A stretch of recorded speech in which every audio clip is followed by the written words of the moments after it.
Alright, so it's that time of the year again where the Game Awards is just around the corner. And it's this time of the year where the Game of the Year award gets announced. So if you're unfamiliar with the Game Awards is an event that takes place every year and has took place for the last 11 years. There were the Game Awards before this, but it got rebranded when Jeff Keighley took over in 2014. So every year for the last 10 years, 11 including this year, a Game of the Year award has gone to the best Game of the Year, supposedly. So today I'm going to be going over the last 10 years and ranking every Game of the Year. I'm going to be giving my opinion on the Game of the Year of that year and going to be putting every Game of the Year in order of what I think was best to worst. And I will also be saying what I thought should have won Game of the Year that year as well. So let's get into it with number 10, which I'm going to give to Overwatch that came out in 2016. So I can't really rate this game very much because I've not really played a good amount of Overwatch. I can kind of understand why this won Game of the Year because of how popular this was when it first came out.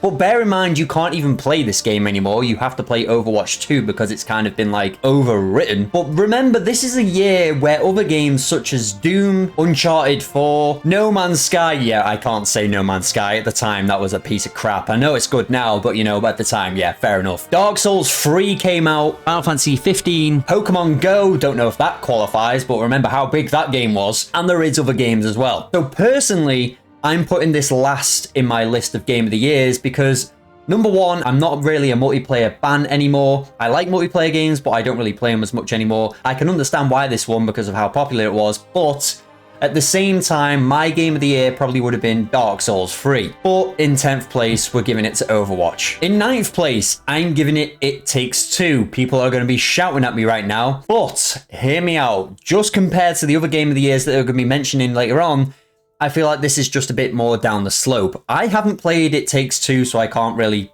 again, say much on this game, but I can probably agree with this being Game of the Year because in 2021, let's be honest, not really much came out. For reference of what games came out this year, you had the likes of Halo Infinite, Deathloop, Far Cry 6, some remakes here and there, and some more not known games. Probably because this was probably off like the back end of like the COVID times and there wasn't really much going around. We also had Marvel's Guardians of the Galaxy, which I have played, and I think that's a brilliant game, and it's definitely underrated, but I will probably give the Game of the Year for that year to It Takes Two. Coming in at number 8. I'm saying these ones at the lower end because these are actually ones I haven't played. I'm going to play all these games because I want to actually do this list again, but in number 8, I'm giving it to Astrobot. No idea how I haven't played this game yet. One of my objectives next year is actually to play more PlayStation exclusives because I've just done a ranking list on all the PlayStation exclusives, if you want to check that video out, and I realized how many PlayStation exclusives I've yet to play yet. So Astrobot came out in the year 2024, and with the games that came out this year, I probably wouldn't have given Astrobot the Game of the Year. Like I said, I haven't actually played this, but I know there were some better games out there. For me personally, remember, this is my opinion. So some of the games that came out in 2024 are the likes of Black Myth Wukong, was a massive hit. I really enjoyed that game. I never finished that one, but I have played a certain amount of time in that game where I can give an opinion on it. Helldivers 2 was another game which was big that year. Indiana Jones was another game that was received well. Elden Ring DLC, I don't think I could count that as a actual Game of the Year contender. It probably should have its own like DLC of the year contender, but that came out that year. Metaphor, I know that got rated well as well, and we did have some other games that year which were received well, and I can understand why Astrobot got it because it did get received well as well. But personally, that wouldn't have been my Game of the Year that year. Mine would have been Final Fantasy VII Rebirth. I love Final Fantasy VII, and going through Final Fantasy VII Rebirth was just like mind-blowing to me. I know there's a lot of things and changes, and there has been mixed opinions on that game, but that personally would have been my Game of the Year. A lot of love went into that game, and I really love it. Again, this is my opinion, but I will check Astrobot out soon. At number 7. Again, I have played this one though. I have played this one, but I've not really done a lot on it. I'm giving it to Sekiro Shadows Die Twice. I know this game has been received astronomically well, and I know a lot of people love this game, and to be honest, I want to go and jump into this game when I can. I've still got a few more Soulsborne games I need to complete before I actually go and play this one, so that will be later down the line as well. Again, like I said, the ones I've played least are going to be at the bottom of the list, and I think this probably does deserve Game of the Year. So bear in mind, other games that came out this year in 2019 were the likes of The Outer Worlds, Resident Evil 2 Remake, Kingdom Hearts 3, Devil May Cry 5, Gears of War 5, Borderlands 3, and there were some other games, but probably not as big as those ones. But I probably do agree with Sekiro actually winning Game of the Year. I know this, like I said, has been received by a lot of people, but for me, my Game of the Year of that year was Devil May Cry 5. I've always loved Devil May Cry, and Devil May Cry 5 was a return to the original series rather than the remake they did, and I absolutely adored this game. And probably after that, I would probably go with maybe Kingdom Hearts 3, even though I don't like that game as much as the other games, or the Outer Worlds. But again, I will go and play Sekiro because I know this has been received very well, and I have played it slightly, like I said, but I'll go and play it a bit more. But I do think this actually deserves Game of the Year that year. So coming in at number 6, I'm gonna say The Last of Us Part 2. This was a conflicting one because I was, with this and another game that we'll get to after this one, I was like that, which one shall I put in this place? But The Last of Us Part 2, the story on the game is, for me, because I know this game is very controversial, I liked it, but obviously I didn't like it for certain circumstances, which I'm not going to spoil that game in case you haven't played it. But I did like The Last of Us 2. I did like the gameplay better on number 2, but obviously the story and everything I prefer on number 1. I really like this game. I said it in my ranking of PlayStation exclusives. I do actually really like this game and I want to replay it, but I think this is number 6 for me. Would this been my Game of the Year of this year? Well, let's have a look what other games came out this year. So this was very the times of the C word. And in 2020, just remember these games came out as well. Starting off with the first one, Ghost of Tsushima, which would have been my Game of the Year. That would have been my Game of the Year in 2020. And the other games that came out this year were Doom Eternal, Assassin's Creed Valhalla, Cyberpunk 2077. If Cyberpunk 2077 was at the point where it was now, that would have been Game of the Year. But at the time, I remember playing Cyberpunk at the time, and I literally had steam blowing out my PlayStation. But, you know, all's forgiven CD Projekt Red because I love that game now.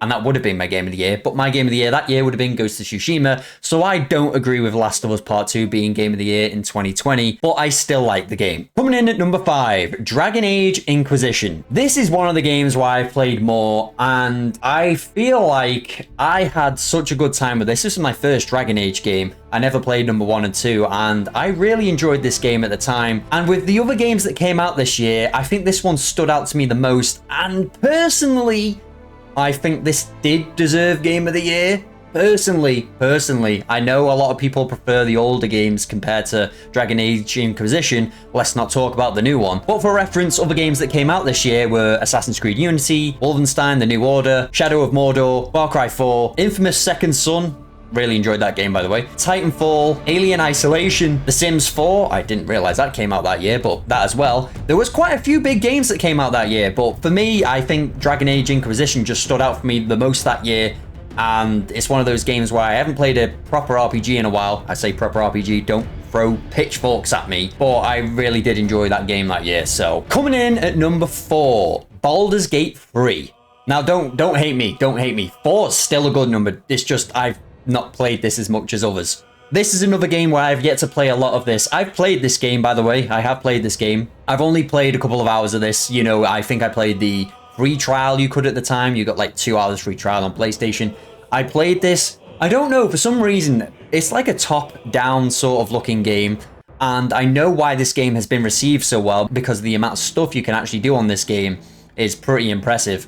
This is a game where I need to go back to, but obviously, this game's so many hours long and there's so much things to do on this game. I really want to get into this one because I feel like this one definitely does deserve Game of the Year for the year 2023. And what they did for the gaming community at the time, I feel like they did a really good thing. That's one of the other reasons I think this should have won Game of the Year. This wouldn't have been my Game of the Year because obviously I said I haven't played this a lot. So I haven't actually fallen in love with this game like others have. But hopefully one day I will. But for a reference of what my Game of the Year that year would have been in the year 2023, mine would have been Final Fantasy 16. Now, Final Fantasy 16 isn't the most in-depth Final Fantasy, and I know some of the older Final Fantasy fans don't really like this as much because this is more like hack and slash. It is. I think the story on this game's phenomenal. I think the cutscenes on this game are phenomenal, and I really enjoyed my time with this game. And if you don't look at this like you're an old school fan where you want to go and play one of the old Final Fantasy games that are turn-based, then I think you can probably get past this and just enjoy the story of Final Fantasy 16. But for reference, other games that came out that year were Marvel Spider-Man 2,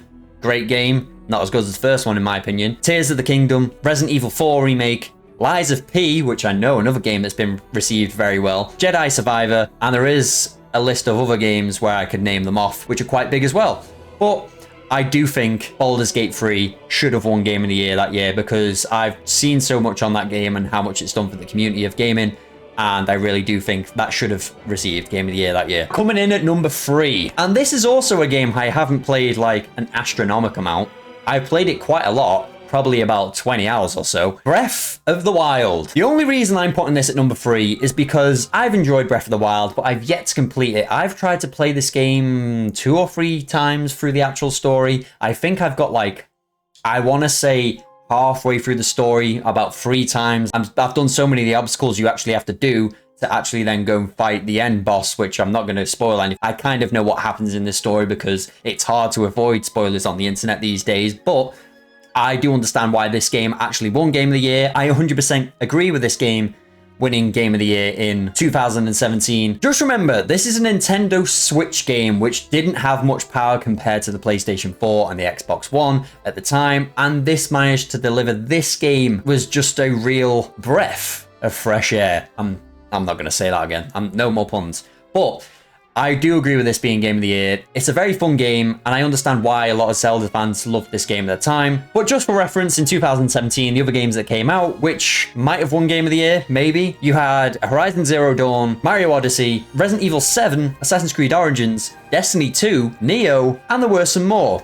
But yes, I do believe Breath of the Wild should have won Game of the Year that year. Now coming in at number 2, a game I have played very much so, God of War. This was my first God of War game, and I 100% agree with this winning Game of the Year that year because this was such a different style, I feel like, compared to the older God of War games where it was a lot of hack and slash and you basically had a one-point way to go on the older games. I have played the older games now apart from number 3, so I kind of know what I'm speaking about, I suppose. And this game just really gripped me. It's one of those games where you feel like you don't really need to go and play the last 3 games and you can just jump straight into this game without any knowledge of the older games, which was good for me because, like I said, I hadn't played the older games at the time, and I just loved how it wasn't your traditional hack and slash. There was a lot more to it than that, and the story itself was absolutely beautiful. So just for reference, the other games that came out that year in 2018 when this won Game of the Year, Wait, pause that. I'm retracting that statement to me saying I think this deserved Game of the Year. I'm retracting that statement. I didn't realize Red Dead Redemption 2 came out this year. Here we go. Yes, I know everyone in the comments is going to be going, but Red Dead Redemption 2 didn't deserve it. It's a boring game. Red Dead Redemption 2, I'm not going to say it was robbed because I've just basically given a fat spiel on how God of War was a great game, but Red Dead Redemption 2 is a much better game for me. So I think Red Dead Redemption 2 should have won it in the year 2018. And if Red Dead Redemption 2 actually won the Game of the Year awards, it might have been number 1 or 2 for me. So I can't agree with God of War being the Game of the Year that year, but I can understand why. But other games that came out that year, apart from Red Dead 2, were Assassin's Creed Odyssey, Far Cry 5, Kingdom Come Deliverance, the first one, Detroit Become Human, great game, and there were some others. But God of War winning Game of the Year for that year, I'll give it, but for me it would have been Red Dead 2. I can't believe I forgot that game came out that year. So you've probably reached this point of the video, and you're thinking, where the hell is one of the biggest, if not the biggest one of these? Elden Ring. So I'll be frank, I've gone through this whole video and I forgot to put Elden Ring into this list. I'm sorry. And I didn't want to go back through the whole video again and then re-edit it and do them all in order again because I've literally gone to process this video and I've realized it's not in the list. So where would I rank Elden Ring? Personally, I would rank Elden Ring between slots 3 and 2, which is Breath of the Wild and God of War. I've never completed Elden Ring. I've played probably, I want to say about 60 hours or so, maybe more. I've never actually completed the main story on this game, and it's a game I always keep on going back to and I just can't finish it. I end up starting again and then going so much through the story, and then for some reason I just can never beat the game. But it is definitely on the list that I want to beat one day because I actually really enjoy the game and there's not really a reason why I haven't beaten it yet. apart from maybe time. But when I do a list like this again, I will make sure to put Elden Ring into this list because it fully deserves to be in the top 3 spots. And I do apologize once again. So let's get back to the video. So moving on to number 1, and you guessed it, it's The Witcher 3. So The Witcher 3 came out in 2015, and this won Game of the Year that year. And I fully think this deserved that Game of the Year. There's going to be no pausing in a minute and saying, I remember this game came out this year, because I'm not going to be doing that. This is one of my favorite games of all time. And I'm not one of those people who actually got straight into the game. I got this when it came out. I think the Christmas it came out, I started playing this. Played about 2 or 3 hours, couldn't get into the game, dropped it for a few months, tried it again, then I was hooked. I can't think of how many hours I put into this game. Probably not as much as you want to believe. But I've done all the DLCs and I absolutely love this world. Before playing The Witcher 3, I've had some experience with The Witcher games. I played The Witcher 2, but again, I've never completed that game. And I did enjoy what I played in The Witcher 2, but then I played The Witcher 3. Like I said, couldn't enjoy that until I was actually hooked. But this world still holds up to this day. I know they've re-enhanced it and stuff for the newer gen consoles, and that is on my list to do, by the way. I'm going to replay that game when I have the time and sit off and enjoy this world again. But I absolutely love The Witcher 3. I want to go back and actually experience the older games. I'm in the middle of reading the books because I don't even read books. I love this world that much. But I fully think this game deserved Game of the Year in 2015. And I'm pretty sure a lot of people would agree with me. But just for a reference of other games that came out this year, you had the likes of Batman Arkham Knight, another brilliant game. Fallout 4, I'm a Fallout fan. I like Fallout 4. I prefer the other ones to it. But Fallout 4 came out that year as well. Bloodborne came out in this year. Just think how big of a game Bloodborne is for Soulsborne fans. And The Witcher 3 won it above that, and I still think it does deserve it above that. I've yet to actually play Bloodborne properly, so I'm not going to give my opinion on that one. But there were some big games this year. Fallout 4, Bloodborne, Arkham Knight. Undertale came out this year. I didn't realize that came out this year. I've yet to play that as well. God, I've got a list to play. But yeah, I think this fully deserves the number 1 spot for me. And I can't wait for The Witcher 4. But let's not just end it there. Let's have a look at this year's Game of the Year awards in 2025. And let's give an opinion of what game I think will win it. I'm not going to give an opinion on what I think should win it yet, but I'm going to be giving an opinion of what I think will win it. So for the year 2025, the Game of the Year nominees are Expedition 33, Death Stranding 2, Donkey Kong, Hades 2, Hollow Knight Silksong, and Kingdom Come Deliverance 2. And the only reason I can't really give an opinion of what I think should win Game of the Year is because I'm yet to play any of these. I'm yet to play any of these games, but we'll get into that in a second. What game I think is going to win Game of the Year is Expedition 33. It's a smaller company that's come out of nowhere, built this game, and everyone loves this game. People who don't even like turn-based RPGs like this game. That says something. I've seen so many people talk about this game. I've seen people talking about these other nominees as well, but I really think Expedition 33 is going to win it. And that's the next game on my list I'm going to play. So when I finish this video, or by the time this video comes out, I'm probably so much through this game already. And I'm actually a big fan of turn-based RPGs. I like the older Final Fantasies, and I like the old Pokemon games. And this is a game that's very much up my alley, and I've been saving it till the end of the year so I can play this then and give my experience on, if it wins it, the Game of the Year, and then obviously I'll make a video on it later on. But this has been my list of the Game of the Year over the years. Let me know yours down below. Again, this is just my opinion, so if you don't like my opinion, I'm sorry, but it might change one day when I actually play some of these games where I put on the list lower down, the likes of Astrobot, Baldur's Gate, and other games that I put below. It might change in a few years where I do this again. If you want to see me do another list like this next year, we can go back all the way back to like 2004, I think it is, where they actually had the Game of the Year, but it was called something else basically, and we can just go make a bigger video of this if you've actually enjoyed it. But yeah, let me know what yours are down below, and I'm actually looking forward to seeing what wins Game of the Year this year. I think it's going to be Expedition 33, but we'll find out. Put the thumb up on this video if you've enjoyed it, and make sure you subscribe for more content like this, and I'll see you next time.